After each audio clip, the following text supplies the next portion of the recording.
Kalau kita nanya ke orang yang benar-benar berilmu itu seru gitu, asik gitu.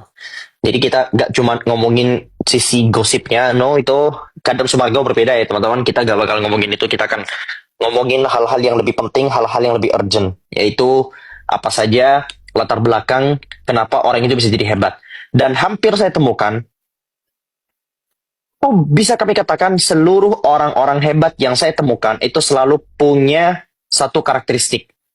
Dan dari tadi saya menemukan karakteristik itu juga ada pada diri Gus Faiz, yaitu istiqomah, yaitu istimror, yaitu kedisiplinan, yaitu keberlanjutan, alias nggak semangat di awal doang. Penyakit sebagian besar santri, di mana kami juga sedang tertimpa penyakit tersebut, adalah semangat di awal toh.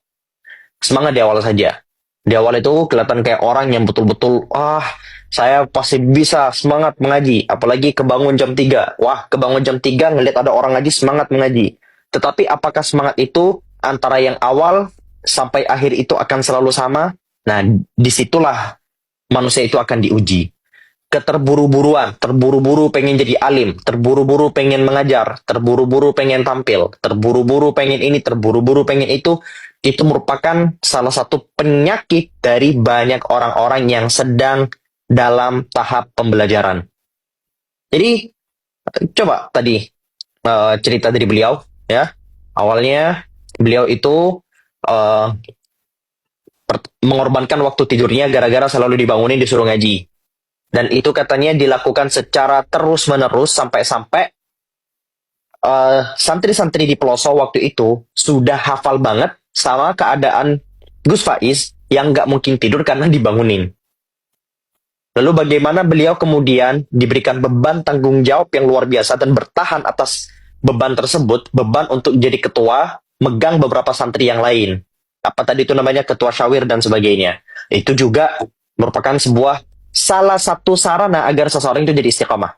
Jadi ketika manusia itu diberikan beban, ya, beban tanggung jawab, antara dua. Antara dia jadi makin semangat, atau dia jadi makin teledor. Kalau dia berhasil untuk memikul beban tersebut, dia akan jadi semangat. Dan saya lihat tadi beliau sampai-sampai tanya ke abang beliau, tanya ke kakak-kakak beliau, ini gimana, saya kalau gak paham, ini gimana, 5 orang yang sedang saya pegang, ini gimana, bla bla bla dan sebagainya. Tapi kalau misal orang itu betul-betul tidak bertanggung jawab, nah biasanya itu menunjukkan kegagalan dia dalam memimpin, kegagalan dia dalam memegang.